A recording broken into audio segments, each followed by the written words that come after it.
7:39, Nashville's Morning News on Super Talk 99.7 WTN. So we know what Kamala Harris wants to do.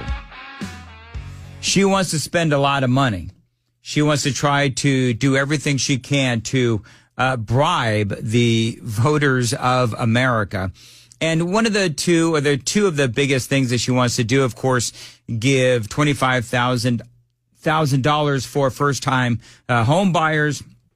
She announced that last week, among other things. And so she was asked, okay, so Kamala Harris, how exactly are you going to pay for all of this? You unveiled your economic policies last week. Yeah. Can you explain how you're going to pay for those? And can you give us a sense of what other policies you want to unveil going forward? Sure. Well, I mean, you just look at it in terms of what we are talking about, for example, around children and the child tax credit and extending the EITC. It's at $6,000 for the first year of a child's life. The return on that investment in terms of what that will do and what it will pay for will be tremendous. We've seen it when we did it in the first year of our administration. We reduced child poverty by over 50%. So that's a lot of the work. And then what we're doing in terms of the tax credits, we know that there's a great return on that investment. And when we increase home ownership in America, what that means in terms of increasing the tax base, not to mention property tax base, what that does to fund schools, again, return on investment. I think it's a mistake for any person who talks about public policy to not critically evaluate how you measure the return on investment. When you are strengthening neighborhoods, strengthening communities, and in particular the economy of those communities, and investing in a broad-based economy, everybody benefits, and it pays for itself. All right, so 7:41 on WTN. So Kamala Harris is saying, "Oh, that's I'll just gonna pay for itself." J Haust is joining us. EJ, always great to have your analysis on these things. And I saw that soundbite, and I number one, I very cynically said, "Oh, it's for the children. Don't you know it's for the you can't say no, it's for the children." But she also says that it's going to pay for itself. Obviously, it's not. Of course not. Thanks for having me on again this morning, Dan. I think it's funny that every time she goes off prompter and doesn't have her rehearsed lines, that's what makes headlines, because she's so talking in circles and incoherent and that sort of thing. Whether it's alcohol or drug induced, or if it's just because she's not all that politically savvy, that part doesn't matter to me. I do think what's funny, and you can't see it on radio, so I encourage everybody to go find it on X. In the video, behind her is her husband, and then Tim and Gwen Walz. They don't even know what to do with themselves. So it's not just Republicans who are, kind of making this a headline and trying to make her look bad, right? This is CNN asking a regular question that normal people would ask, normal reporters along the press line, and then seeing the reaction of other Democrats, the people who are closest to her. They don't even know what to do with it. This is a big problem for Kamala Harris should she go forward, and I think the Trump campaign would be smart to play on that. Yeah, and just so folks know, I did retweet this video if you want to see it. And EJ, you're right. You look at the running mate, you look at Tim Walz, you look at Tim Walz's wife, you look at Kamala's husband as well.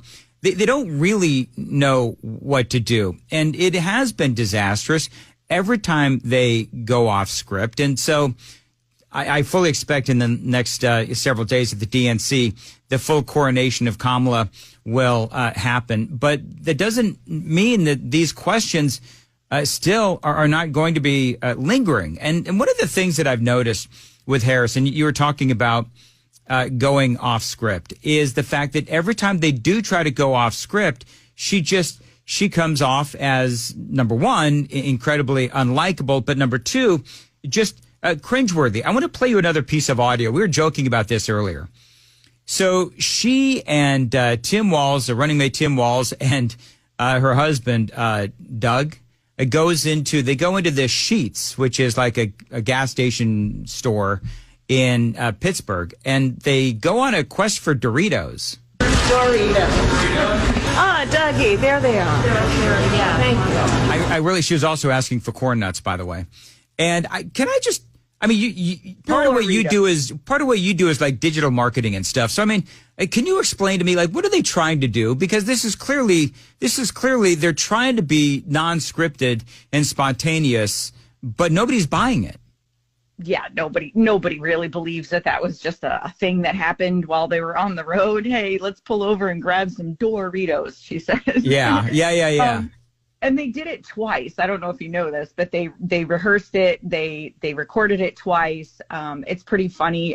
Doug, her husband, still has the first take, has him with some Doritos in his hand, and right. he forgot to put them back before they went with the Walz toss it over the aisle kind of thing. So I mean, it's just so funny. But everything they do is rehearsed. Everything they do is I hesitate to say scam, but it's definitely a show. It's all a dog and pony show, right? Yep.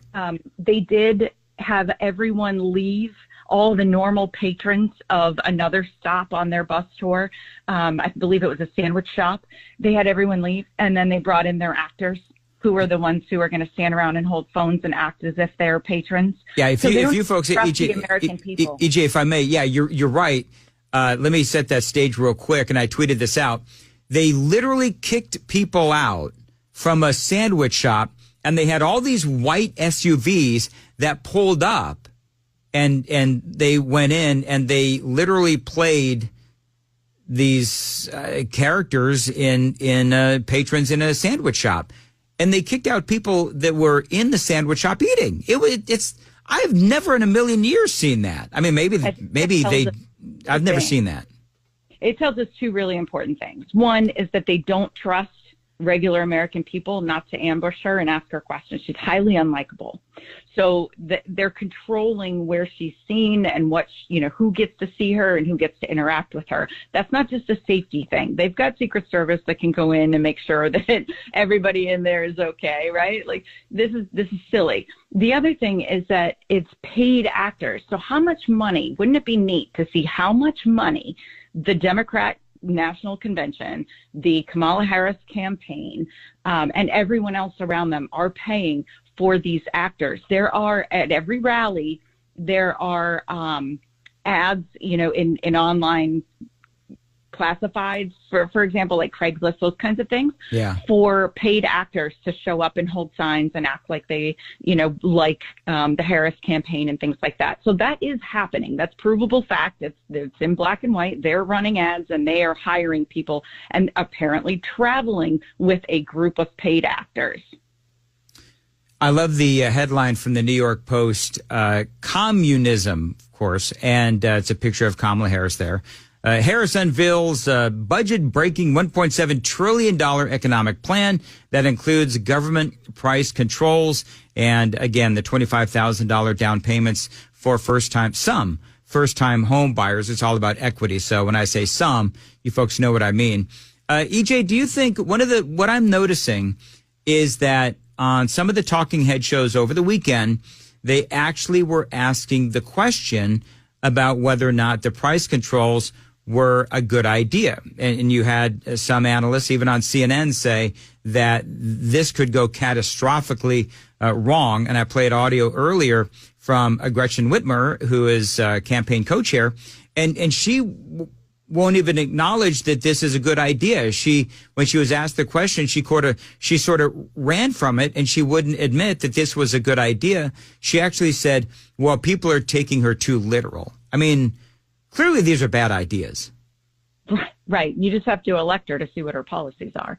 CNN, AP, New York Post, Washington Post, they've all been kind of slow dripping these not so friendly articles and segments criticizing some of these policies. You know what I found interesting was the Whole Foods connection to it all, right? When she talked about price controls, and Jeff Bezos, who also owns the Washington Post, also owns Whole Foods. You have to imagine that his C-suite advisors at the Whole Foods Corporation, they have got to be going bananas. And so the Washington Post put out a headline that says, "The Times demand serious economic ideas. Harris supplies gimmicks." Oh, yeah. Whitmer saying, oh, well, we're taking her too literally. I think that proves the point. Yes, these are gimmicks. These aren't things that could probably get implemented even if she wanted them to. But I do find it interesting that CNN, New York Post, the rest are trying to get Harris in line. So I don't think it's that they're actually criticizing her. I think they're trying to make sure she stays a little more on point and trying to sway the campaign to move in the direction they want, so that they can speak nicely about her. So I don't buy into this, hey, there's probably going to be a mashup and these delegates are going to turn and we're going to see somebody else like Michelle Obama be the nominee. I've yet to see anything credible. I see a lot of pontificating out there, but I haven't seen anything credible about that. So I really think that this is the machine, which includes the media. It includes people like Eric Holder. Remember Eric Holder from the Obama administration? Oh, sure. We sure do. He was absolutely instrumental in picking the vice presidential candidate for Kamala Harris. So I think that they are trying to get her in line and remind her that she is to stay on her rehearsed talking points and kind of don't go off that train. So it'll be interesting to see how it plays out. I'm going to watch the DNC all week so that other people don't have to. You can follow me on Twitter and find my analysis if you can't take the crazy that is going to be there. But it'll be interesting to see how all of these news organizations report on what's actually being said at the DNC this week. Have you seen the protesting abortion pills? Of course. They're hilarious. I don't even know how to describe it other than the protesters have now put on costumes and they're like abortion pills. I tweeted it out at Dan Mandis Show if you want to check it out. There's just a lot of insanity going on outside of the convention. Inside the convention, I mean, it's going to be business as usual. EJ, you've been covering this stuff a long time, as have I. I don't really see anything that's going to stop Kamala Harris from, becoming the nominee, obviously officially accepting the delegates and all that kind of stuff. So in 1 minute or less, how does Donald Trump, moving forward, heading towards the debates, how does Donald Trump react to all of this? I think he'd be really smart, and this is just my opinion as somebody who's been following politics for a few decades, right? I think he'd be really smart to focus on fighting the machine itself and not necessarily the person. So no one votes for or against a vice president in mass. We don't see that, right? So vice presidential candidates are great for headlines. They can get us talking. They can get us focused on the top of the ticket. But I don't think Walz or Vance will play like a major role in swinging people's votes one way or the other. What will swing people's votes, however, is reminding them that it's not just Kamala Harris or just Tim Walz. This is a machine. They can interchange that puppet at the top, that rehearsed person who just spouts off the talking points all they want. Interchange that with anybody. It doesn't really matter. What we're fighting here, and Trump has said this before, is they're coming after you and he stands in the way, right? So if we just kind of maintain that mentality, kind of always bring it back to that question, what is the machine doing? What are they going to do to the American people? I think will be good to change the minds and make sure we stay motivated as a base. He really needs to make sure that he's not getting off script as far as that goes. Well, and that's why that machine you're talking about, that's why I take all the polls with a definite grain of salt. I'm trying to stay positive and move forward and, like you, focus on that machine and focus on policy as well. Real quickly, J Haust, how can folks find you on Twitter? Yeah, please go find me. I'm EJ with a little happy face. Otherwise, you can type in at ERINHAUST.